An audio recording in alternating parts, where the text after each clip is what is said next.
പരാമർശിക്കപ്പെട്ട വിഷയം അൻആം സൂറയിലെ ആയത്ത് ഇസ്തിആനത്തും ബിൽ ജിന്നിൽ രണ്ടു തരമുണ്ട് എന്നതിന് ഞാൻ തെളിവായി ഉദ്ധരിച്ചത് ദുർവ്യാഖ്യാനമാണ് എന്നാണല്ലോ.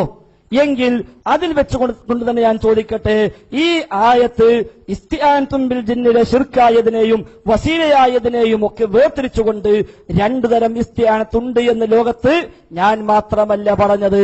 സൗദി അറേബ്യയിലെ ഔഖാഫിന്റെ മന്ത്രിയായ സ്വാലിഹ് ആലു ഷെയ്ഖ് അദ്ദേഹം ഇതേ ആയത്ത് വെച്ചുകൊണ്ട് പറയുന്നു, ജിന്നിനുള്ള ഇസ്തിആനത്ത് ശിർക്കിലേക്കുള്ള വസീലയാണ്, വസിയത്തിലെ ശിർക്കാണ്.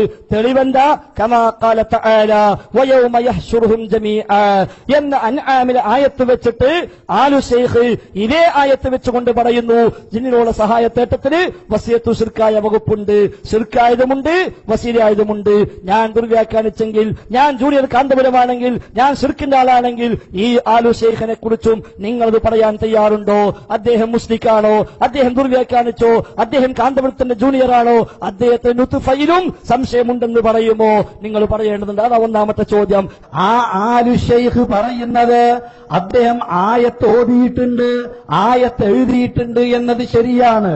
വലിഹാദാ നഖൂലു, അദ്ദേഹം പറയുന്ന ഒരു കാര്യം, ഇന്ന തിൽക്കൽ ഇസ്തിആന بجميع أنواعها لا تجوز فمنها ما هو شرك كالاستعانة بشياطين الجن يعني الكفار ومنها ما هو وسيلة إلى الشرك كالاستعانة بمسلمي الجن. ഇത് ഞാൻ അംഗീകരിക്കുന്നുവോ ഇല്ലയോ എന്നതല്ല ഞാൻ പറയുന്നത്. സലഫി ആലു ഷെയ്ഖ് പറഞ്ഞ അംഗീകരിക്കോ എന്നല്ല ഞാൻ ചോദിച്ചത്. ആലു ഷെയ്ഖ് ദുർവ്യാഖ്യാനിച്ചു എന്ന് പറയുമോ? ആലു ഷെയ്ഖ് ജൂനിയർ കാന്തപുരമാണെന്ന് പറയുമോ? ആലു ഷെയ്ഖ് ശിർക്കിലാണെന്ന് പറയുമോ? ആലു ഷെയ്ഖ് മുസ്ലിക്കാണെന്ന് പറയുമോ? ആലു ഷെയ്ഖ് സമ്മേളനത്തിൽ വിളിക്കാൻ പാടില്ലെന്ന് പറയുമോ? ആലു ഷെയ്ഖ് ജിന്നൂരിയാണെന്ന് പറയുമോ? അതാ പറയേണ്ടത്, അതാ നിങ്ങൾ പറയേണ്ടത്. അപ്പൊ എന്ത് മനസ്സിലായി? ആലു ഷെയ്ഖ് എന്ത് എഴുതിയിട്ടുണ്ട്? മിൻഹാ മാ ഹുവ ശിർക്കുൻ, ശിർക്കായതുണ്ട്, വമിൻഹാ മാ ഹുവ വസിയത്തുൻ ഇല ശിർക്കി, വസിയത്തു ശിർക്കായതുണ്ട്. അപ്പൊ എന്ത് മനസ്സിലായി? സക്കറിയ സുലായി കണ്ടുപിടിച്ചതല്ല, ജബ്ബാർ മോദി കണ്ടുപിടിച്ചതല്ല, അവിടെയല്ല പ്രശ്നം എന്ന് പറ്റില്ലേ? അതുകൊണ്ട് നിങ്ങൾ പറയണം. നിങ്ങൾ അംഗീകരിച്ചാലും ഇല്ലെങ്കിലും ശരി, ദുർവ്യാഖ്യാനിച്ചോ ഇല്ലേ ആലു ഷെയ്ഖ്? അത് നിങ്ങൾ പറയണം. ആലു ഷെയ്ഖ് ദുർവ്യാഖ്യാനിച്ചിട്ടില്ല, നിങ്ങളാ ദുർവ്യാഖ്യാനിച്ചത്. നിങ്ങൾ അംഗീകരിച്ചാലും ഇല്ലെങ്കിലും ശരി, ദുർവ്യാഖ്യാനിച്ചോ ഇല്ലേ ആലു ഷെയ്ഖ്? അത് നിങ്ങൾ പറയണം. ആലു ഷെയ്ഖ് ദുർവ്യാഖ്യാനിച്ചിട്ടില്ല, നിങ്ങളാ ദുർവ്യാഖ്യാനിച്ചത്. ആലു ഷെയ്ഖ് പറഞ്ഞത് കാഫിർ ജിന്നിനോട് സഹായം ചോദിക്കുന്നത് ശിർക്കാണ് എന്നാണ്.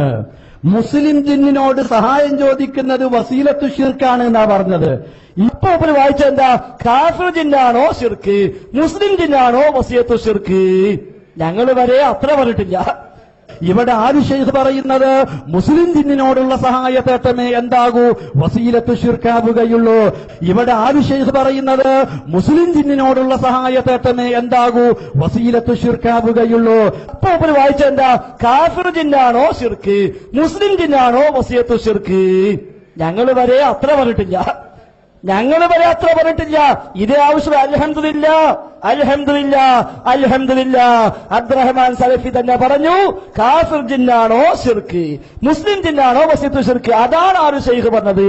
രണ്ടാമത്തെ ചോദ്യം, ഈ ആയത്തിൽ പറഞ്ഞ ഇസ്തിംതാഇൽ ഇസ്തിആനത്ത് ഉൾപ്പെടുമോ ഇല്ലേ?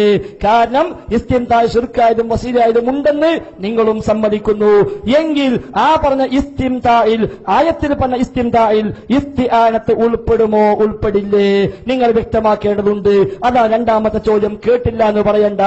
ഇസ്തിംതാഇൽ ഇസ്തിആനത്ത് പെടുമോ? ആ ചോദ്യം യഥാർത്ഥത്തിൽ പുതിയ ചോദ്യമാണ്, തർക്കമില്ലാത്തതാണ്. ആ വിഷയത്തിൽ ഇസ്തിംതാഇൽ ഇസ്തിആനത്ത് പെടും, ഇസ്തിആനത്തല്ലാത്തതും പെടും. ആ വിഷയത്തിൽ ഇസ്തിംതാഇൽ ഇസ്തിആനത്ത് പെടും, ഇസ്തിആനത്തല്ലാത്തതും പെടും. ഇനി മൂന്നാമത്തെ ചോദ്യം, നിങ്ങൾ പറഞ്ഞല്ലോ എന്ത്? ഇസ്തിംതാഇൽ ഇസ്തിആനത്ത് പെടും, ഇസ്തിംതാഇൽ ഇസ്തിആനത്ത് പെടും. ആ ഇസ്തിംതാ ആവട്ടെ ശിർക്കായതുണ്ട്, വസീലയായതുണ്ട്, തർക്കമില്ല. അതിൽ ഇസ്തിആനത്ത് പെടും, അതിനും തർക്കമില്ല. എങ്കിൽ ചോദിക്കട്ടെ, നിങ്ങളൊക്കെ ഇപ്പൊ നാടിനീടെ പറയുന്നു ജിന്ന് അഭൗതികാണ്, കാര്യകാരണബന്ധങ്ങൾക്ക് അപ്പുറത്താണ്, ജിന്ന് എന്ത് ചെയ്താലും അഭൗതികാണ്, അതുകൊണ്ട് ജിന്നുമായുള്ള ഏത് ഇടപാടും പറ്റൂല എന്നാണ് നാസസ്വലിമൊക്കെ പ്രസംഗിച്ചിരുന്നത്. എങ്കിൽ എങ്ങനെയാണ് അഭൗതികമായ ജിന്നിനോട് ശിർക്ക് അല്ലാത്ത ഇസ്തിംതാ ഉണ്ടായത്? എന്റെ മൂന്നാമത്തെ ചോദ്യം.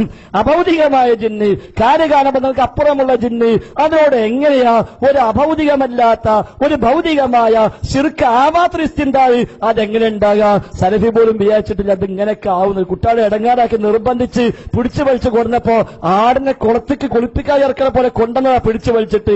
ഇത്ര വലിയ കുടുക്കാവെന്ന് വിചാരിച്ചിട്ടില്ല. അതുകൊണ്ട് ഈ ഇസ്തിൻതാഹിൽ പലവിധമുണ്ട് നിങ്ങൾ പറഞ്ഞു.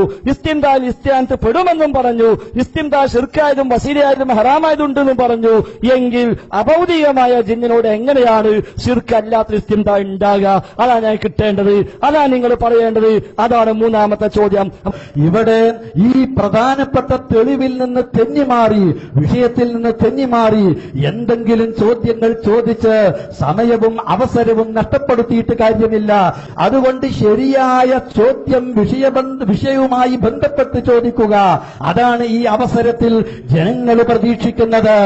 ആ ചോദ്യം ഉന്നയിച്ചാൽ അതിനുള്ള കൃത്യമായ മറുപടി ഞാൻ പറയും. എന്റെ മൂന്നാമത്തെ ചോദ്യത്തിന് മറുപടി എവിടെ സലഫി? മൂന്നാമത്തെ ചോദ്യം മറുപടി എവിടെ?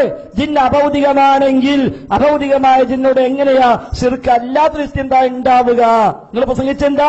ജിന്ന് എന്ത് ചെയ്താലും അഭൗതികമാണ്, ജിന്നിന്റെ കഴിവ് അഭൗതികമാണ്, എല്ലാം അദൃശ്യമാണ്, എല്ലാം ശിർക്കാണ്. പിന്നെ എങ്ങനെ അഭൗതികമായ ജിന്നിനോട് ശിർക്ക് അല്ലാത്തൊരു ഇസ്തിൻതാഹ് ഉണ്ടായി? അതങ്ങൾ പറയേണ്ടത്. എന്തേ പറയാത്തത്? ആലുശൈഖ മുപ്പക്ക് ഇപ്പോഴും തള്ളാനും വെച്ച കൊള്ളാനും വെച്ച ഇങ്ങനെ ഹലക്കിന് പിടിക്കല്.